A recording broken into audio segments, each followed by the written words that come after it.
Welcome again to this special FA Cup edition of the Big Match. And today we feature two of the quarter-final ties, the All-London clash between Queen's Park Rangers and Crystal Palace, and then the Midlands derby between West Bromwich Albion and Coventry City. And there's plenty of good, full-blooded cup tie action there. And there's the news, too, from Jim Rosenthal. As Tottenham stay on course, let's go across to Loftus Road for Queen's Park Rangers against Crystal Palace, two London second division clubs for whom a place in the FA Cup semi-finals would bring its glory and its much-needed cash injection as well. Simon Stainrod has scored in all three rounds of the Cup so far for Q.P.R. and is their top scorer with 18 goals, and that's only 7 fewer than Palace as a club have scored all season. But the Palace goalkeeper Paul Barron can point to the other side of the coin. Palace have a great defensive record of late. 6 of their last 8 games have been clean sheets. Well, here's the Queen's Park Rangers side, and manager Terry Venables delayed his choice until midfield player John Gregory and striker Mike Flanagan had fitness tests. Both passed them this morning and play, as did midfield man Gary Waddock. Gary Micklewhite is the Rangers sub. As for Crystal Palace, Billy Gilbert is in the defence and plays alongside Steve Wicks, and Jim Cannon is moved out of the back four into midfield. Jerry Murphy is also back into midfield after suspension, and David Giles from Swansea plays his first cup tie for his new club. The referee is John Hunting of Leicester. And the crowd at Loftus Road, 24,000, but the receipts are around £75,000.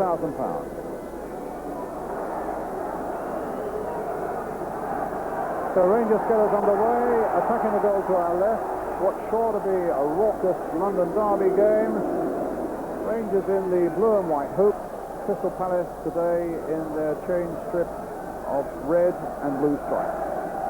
Palace, who come as something of the underdogs, 19th in the second division, having won only one of their last 7, against a Rangers side that looks to the cup for glory, but also to push towards the top of the second division for a better long-term future. There's Mike Flanagan.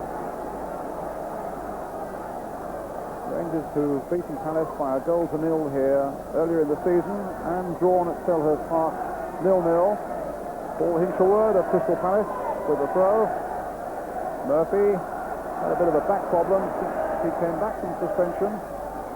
Hazel, nice little touch by Gregory. Hazel again, finding Stainrod, and now Curry might even let fly with the left foot. Now the challenge from Jim Cannon in midfield. Was strong and deemed to be unfair, and a free kick for Rangers just outside the Palace penalty area in the opening minute of the game. Well, Curry has a reputation for some blinding free kicks, an ability to swerve a ball around the wall. Following the flight of this one could be interesting. In fact, it's Gillard playing it hard across there to Hazel, knocked down towards Waddock, and it's Bolger who got it away for Palace. Neil, and they do say that there can be scorch marks when players slide on this artificial surface. Billy Gilbert has got protection on his side for that. There for Cannon in the first place, but I think that might bounce away from Hilaire. Hazel getting it back to Peter Hunter.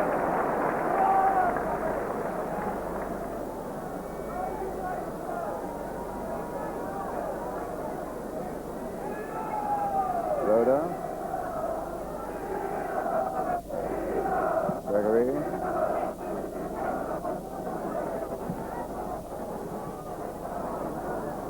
Murphy away. Smiley trying a chest backwards. Gerard was at him again. Hurry. Bundled over by Smiley. He's still sitting it out for a moment. Now Neil playing a nice ball through for Flanagan. Into that famous left foot. And that might be there for Stainrod. Good save by Barron, and Stainrod was where it mattered again.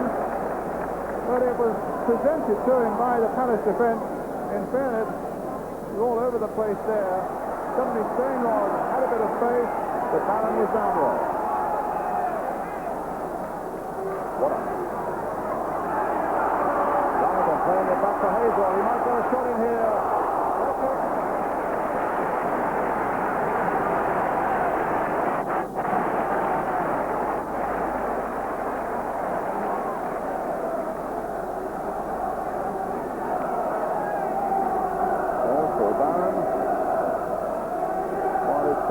Scored only 2 in the last 7 games. They've conceded only 4 goals in their last 8. It suggests a really tight cup tie. Rick, no, didn't get a contact. Bolter playing it forward, but it's Warren Neal, the youngster, calmly getting it, and then Bolter bringing down Waller. Ran straight into Waller, and he's going to be booked. So young David Bolter gets a booking. It was a clumsy-looking challenge, and Vince Hilaire told to get away, as indeed is Jerry Murphy. Waddock is still down.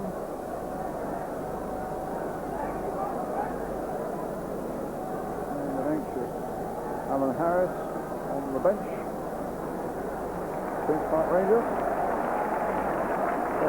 The tough young Irishman is okay to go on.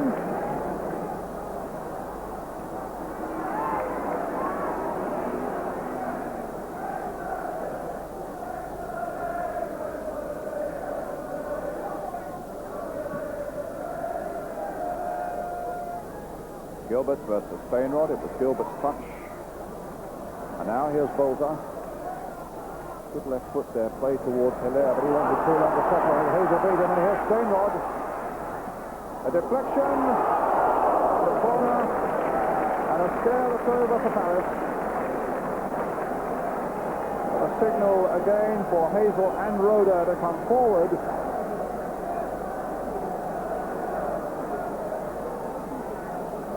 So the number 6, Glenn Roeder, going into cause a little bit of confusion maybe in that 6-yard area, being supported by Bob Hazel. At the back post is Clive Allen.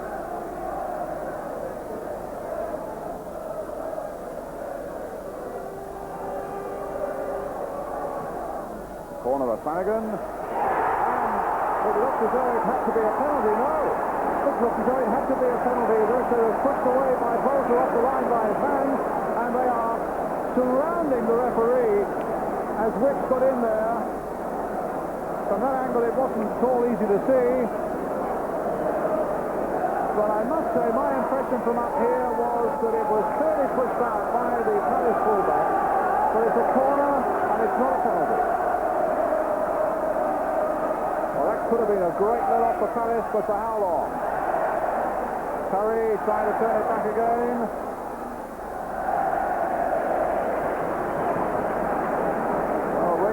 Surrounded referee John Hunting, and it looked to me from this commentary position as though they had a pretty strong case.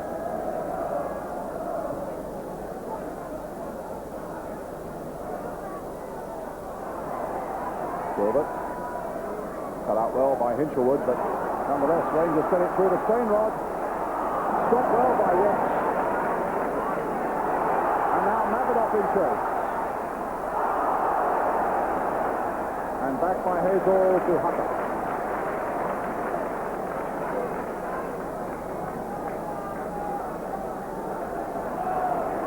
Roeder.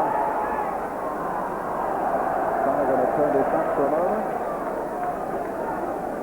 And Roeder's pass went into touch. Got a good ball there by Murphy.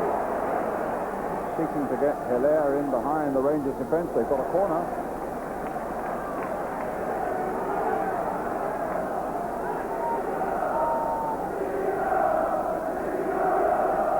Gillard waits at the near post. Peter Hucker, his goalkeeper, behind him. John Hunting, who must feel at the moment he needs to have eyes everywhere. And Roder's header only as far as Mabbott. Dinked in there again. Smiley got a touch there, and Wicks was in there too. Now a long kick by Hucker. That was a good move on his part because he spotted Wicks was right out there and he thought he'd get his forward going, and he found Clive Allen, and now to Simon Stainrod, charged down by Gilbert. Well, if anything had come of that, you'd have to give an awful lot of credit to the quick thinking of goalkeeper Hucker. Picked on now towards Flanagan. Straight now for Allen. Oh, marvellous save by Barron. Tremendous bit of goalkeeping by Paul Barron when it looked as though Clive Allen was in the clear. A lovely pass played by Flanagan, perfectly weighted and beautifully saved.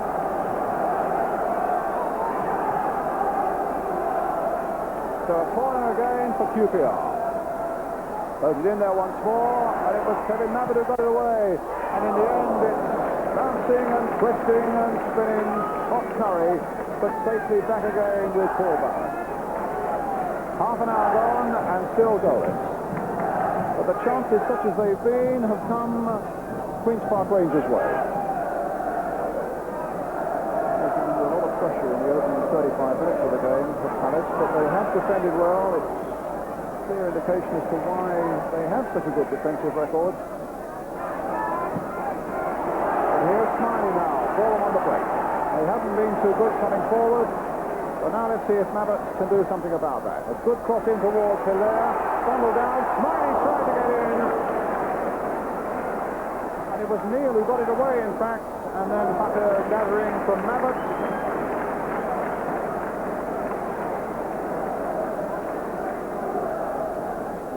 An infringement, the ball with Curry. Gillard, Allen. They wanted to go straight for Murphy. Flicked on again for Mabbott. And Mabbott getting the better of Roder, getting the better of Gillard. And the cross coming in as Giles got there. Murphy now. Cannon desperate to keep this momentum going. Finds Hilaire. Cross towards Smiley now. The chance may have gone. Murphy, they cannot open up the way. Hinchelwood, a long and hugely optimistic kick. Finishing up with a goal kick. Curry, towards the space here now. Flanagan, supported by Gregory. Waddard going away down the right. Played in towards Flanagan again. It comes off Hinchelwood, and a chance for Gilbert to hoik it once more into touch. Half-time whistle. Just a few seconds early in point of fact. But a great save by Barron from Clive Allen, who seemed to be through. An escape may be for Crystal Palace because Rangers thought quite strongly they should have had a penalty when David Bolter appeared to handle on the line. For a half-time score here at Loftus Road, it's Queen's Park Rangers 0, Crystal Palace 0, and we'll be back with the second half.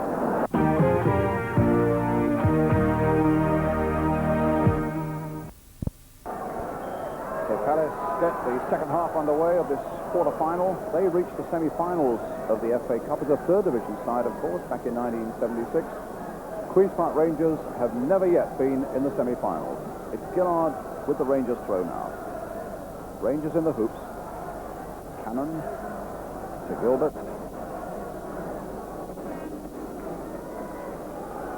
Well, somebody there who knows all about tense and important cup ties. Former England captain Bobby Moore.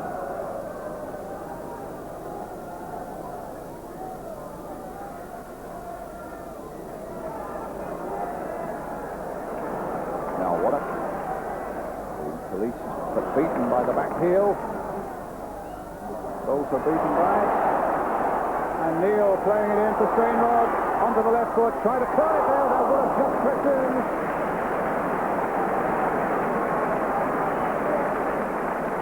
Stainrod cursing maybe the fact that he didn't hit it a little more firmly. Good run here by the young fullback. Warren Neal plays a good ball back to Stainrod onto the left foot. And Barron again equal to it down at the far post.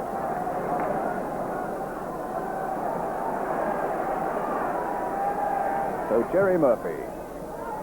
That's the ball for Hilaire to chase. Brought down just outside the box.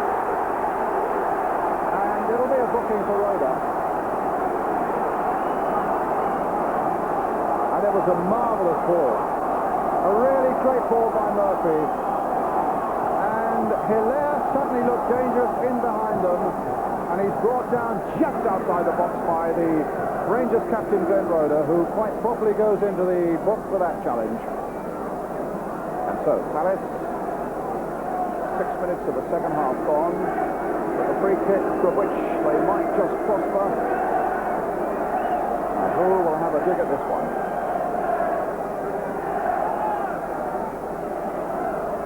Maybe Murphy, who will try and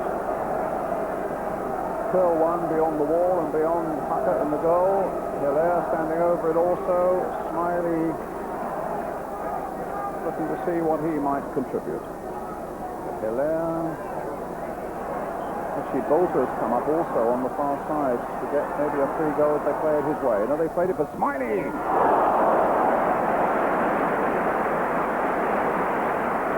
A nice little variation on that free kick. And Peter Hucker saved well. The wall had been lined up really efficiently. It was struck well by Smiley and saved well too.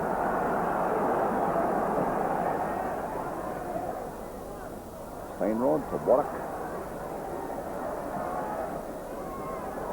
There's this time for Clive Allen. Gregory trying to make something on the far side. Claiming he was impeded. Runs across to the referee, who had a perfect view and saw nothing untoward.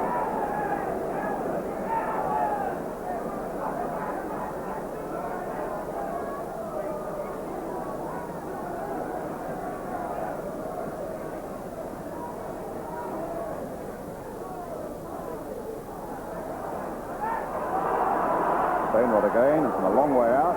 Oh, my word! That very nearly caught Barron out. And that would have been the longest range goal of the season almost, except for a certain freak by Ian Bolton who boxed it up at Gobber. And that was a long, long shot taken on spec, and Barron was backpedaling and had to push it away for the corner.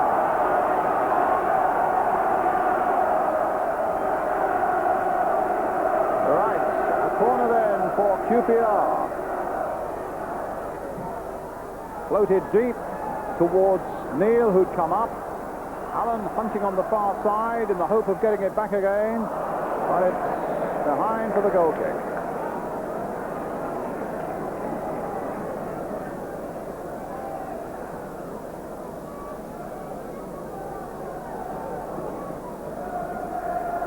Certainly a remarkable shot by Stainrod, and the bounce was such that it would only really have occurred on an artificial pitch like this, and it almost caught the keeper out. Rhoda, Cannon planting it back. He looked offside, Maverick, but nothing was given. But the Rangers defenders looking questioningly towards the linesman, and Maverick got in behind.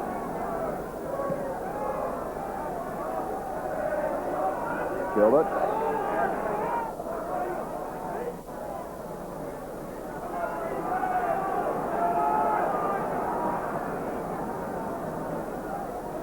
Stainrod. Oh, he's got to the byline. Could be a problem here for Palace. Corner given. And Rangers are convinced again they should have had a penalty right on that byline. Stainrod goes in and is pulled down. But the referee decides it's a corner, and it was a very positive pointing to the corner spot. There were no doubts in John Hunting's mind. Here comes the corner though. Flanagan again with it. And Gilbert got his head to that one. Smiley and Giles. Oof. Curry could have had his head kicked off there, ducking in on that one, but it's for Waddock instead, trying to get a 1-2 going, and Wicks did well. His strength held out, and his pass finds Smiley, and here comes Palace again. Smiley going all the way, and in the end, Gillard came in when Smiley had both Hilaire and Mavett on his right.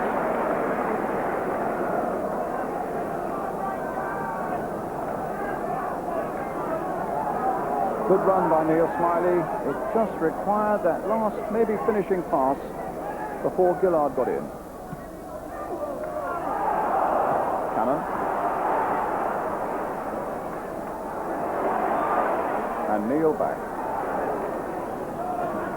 And with a little over a quarter of an hour to go, there's just that sneaking suspicion that Palace have defended so well and have once or twice in this second half broken convincingly that they could, against all the odds, just snatch this one. It's 0-0, and we could have a really fascinating last quarter of an hour.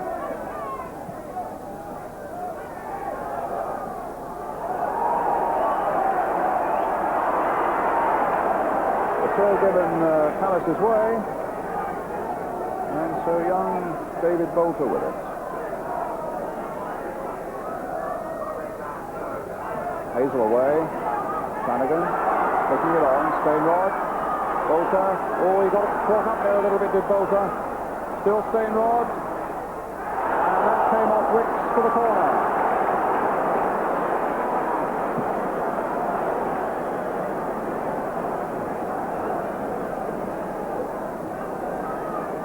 So Cannon comes back from the midfield to a roll in his own 6-yard area. And Palace have brought everybody except Hilaire back. Their efforts to keep Queen's Park Rangers out. But here comes the corner now from Tony Curry. Very deep one. Stainrod nodding it on. Roder's right in there. And in the end, the keeper, oh, he got it and lost it, and the whistle gone and went to his rescue. Just a fleeting impression there for a moment that Paul Barron may have taken it a little too comfortably. Maybe the whistle had gone, I don't know, but it's knocked out of his hands, and he could just have been in a bit of trouble there, although he was well backed up by Bolter. Hazel. Flanagan.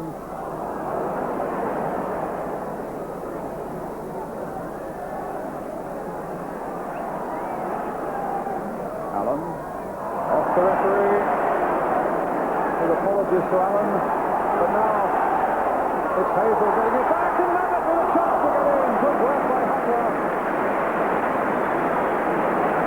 Suddenly with the ball coming off the referee, it fell to Palace's advantage, and Mavett was on the chase, and Hutter anticipated superbly.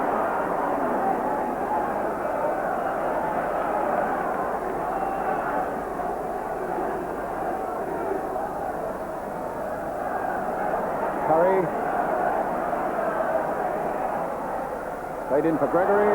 Wicks felt that the back pass was too dangerous, and he was right, because Allen and Flanagan were both in there. Hacked it away for the corner, and so there's more pressure on Palace now with 4 minutes remaining. Again Roder, and again Hazel forward. And again we wonder if Palace can hold out.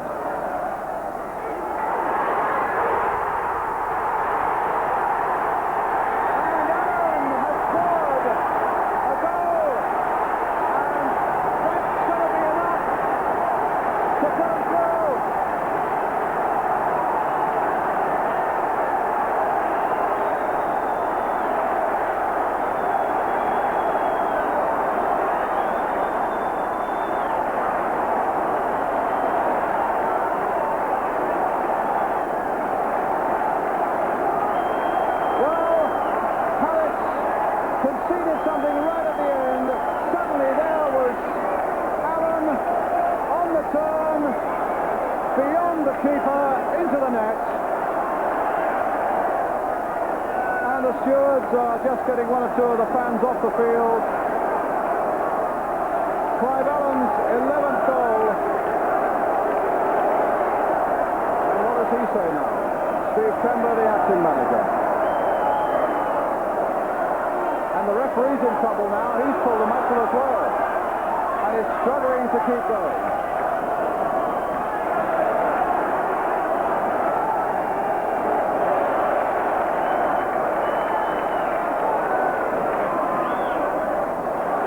We're into time, added on, and I think the referee must, in all fairness, add a little bit of time.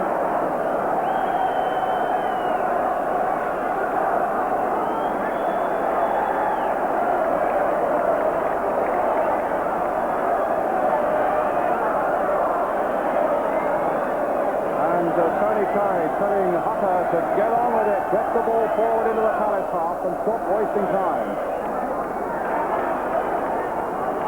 Referee looking at his watch again.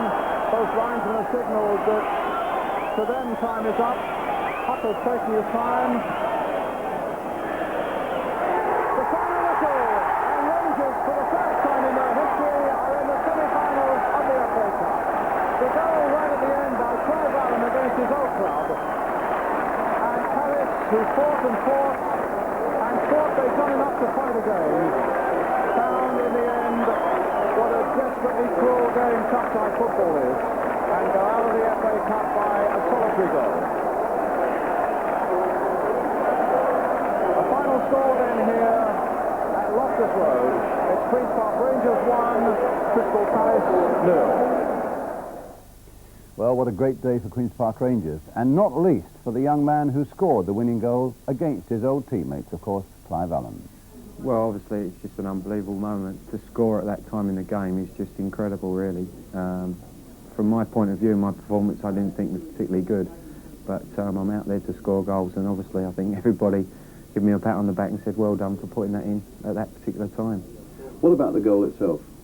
Well, we've been working on set plays over the last few weeks. We've scored some good goals from set plays, and I believe the ball was crossed high to the far post. Simon done well and nodded it down, and I just turned, and it was just instinct. It's something you do naturally, I think. And there was a big gap in that side of the goal, and it went in. It's not something you want to see again? Oh, I'd love to see it again, yeah. Come on then. As you say, it was a set piece coming in from this corner here. Yes, this is something, yeah, it's the ball to the far post, and Simon's rose really well. And it's just fallen for me just right, and I managed to hit it first time there, yeah. And that was the only gap, and it went straight in. Against your old club mates as well? Yes, that's right. Obviously, I know all the lads. I was there for a year last year. Wasn't a particularly good year for me, but obviously I know them all. I'm friendly with them. All my concern was during the game was to win for Q.P.R, and fortunately we did that. I noticed you ran nearly half the length of the field and had a good look at the Crystal Palace fans as well. Yeah, I think that was a bit silly now I think about it, but I think once in the first half, numerous times I was down at the end, I got quite a lot of stick, and it was just my emotion overwhelming, and I just wanted to say that it was 1-0 and I'd scored. So. Well, your father knows all about cup battles and so on, doesn't he, Les Allen? Yes, cup football's been in the family for a few years. My dad done well there at Wembley with Tottenham, and my cousin did well there with West Ham a couple of years ago, the youngest player to play. Paul Allen. So hopefully I can keep it in the family and we can get there. We're 90 minutes away, that's a long way away, but obviously we're just really pleased to be in the semi-final. And was your dad here today? Well, I'm not sure actually. I think he was at the game, but he might have left 5 minutes before the end. He said he was going early, so I'm sure that he'll watch it on television if he did miss the goal. You've learned today again what a cruel game cup-tie football can be. Yeah, obviously to lose a goal 3 minutes to the end is a bit heartbreaking. I thought the lads did ever so well. They no complaints at all about their attitude, and I thought with about 15 minutes to go we were the ones that we might nick it. But you just cannot get goals, can you? No, that's right. That's been our problem all season. You know, hopefully if we can get a striker next week, you know, it could be the turning point for the whole side. And what are the plans for that? We've got a couple of irons in the fire. Hopefully a deal might go through in the next week, 2 weeks, and I think that could be the turning point for the whole side. Yes. People were saying that this could be the turning point for you as well today, as acting manager. If you got through to the semi-finals, then the odds are you'd be a manager permanently. I mean, was that on your mind at all today? No, not really. I mean, I was told that even in the last round that not to worry about actually winning the cup games. It was I'd got it to the end of the season. obviously I'm no fool to know that if I do get a string of bad results, then my head could be on the chopping block. Well, a realistic view there from Steve Kember. I must say, though, he put a side into the field that gave him just about everything. But what about that mini riot, so-called, at the end of the game? Blown up and blasted across our headlines this morning. Well, I can tell you we'll not be showing it, even though, if you can believe it, some of our critics who occasionally go to a game believe that we actually should. I think which shows how much they've thought it through. But from the telephone calls that we've had from spectators who were there, they believe that Clive Allen's gesture to the Palace fans after he'd scored was indeed the flashpoint, and I think it emphasises again the responsibility that the players do have in these highly charged moments. Well, you've heard Clive on the programme this afternoon admitting that it was a silly thing to do. So again, we'll not be glorifying the hooligans, even though I'm delighted to report that the police horses on this occasion gloriously put them all to flight. Q.P.R. in the Cup semi-finals. In a way, it's a worthy reward for the chairman, Jim Gregory, because when he came to the club in the 1970s, they boasted one small stand and an awful lot of open terracing. He's made the stadium into one of the most modern in the country. He's very reluctant to give interviews, is Jim, but I wonder what his feeling was when that winning goal went in. I just drank 2 or 3 glasses of champagne prior to that to kill it, but it's very good at the moment. I've drunk a little extra. Because I know you very often nip off before the end when the old nerves start to jangle a little bit. I did as soon as we scored. The first half I sat in the director's box, and during the winter I went down to the box 2 or 3 times. One of the boxes, my wife was in the box, and so I decided to go there the second half because we'd never lost when I sat down there. Really? You know, and as soon as we scored I went for a walk. You did? Yeah. So you didn't see or hear the final whistle? No, I went for a walk. Yeah. You've taken a fantastic step in putting the pitch down the way you have, and there's been criticism of that, which I think a lot of it is totally unjustified because it's a great progressive step forward. Are there even future plans now beyond that for this particular stadium? We've now put in a planning application to put a roof on the top, because I think it could become an entertainment centre as well. A roof over the whole of the pitch? That's right, over the whole stadium. And what sort of time element is that going to be, Jim? I mean, you put the planning application in. If we got it, we would do it in the closed season, not this closed season, following closed season. Really? Yes. And you would then not only be the first club to play on artificial turf, you'd be the first to play indoors. No, we'd have the first covered stadium in Europe. Jim Gregory of Queen's Park Rangers, I think he appreciates there might be a battle with the Football League and the FA over playing indoors, but mind you, that's a battle that he's won so far as it is playing on artificial turf. Coming up next, West Bromwich Albion against Coventry City, the goals from Rangers against Dundee in Scotland. We meet the Spurs. And it was that goal by Clive Allen so close to the end that destroyed Crystal Palace, sent Rangers into ecstasy, and their fans as well. Again Rhoda, and again Hazel forward. And again we wonder if Palace can hold out.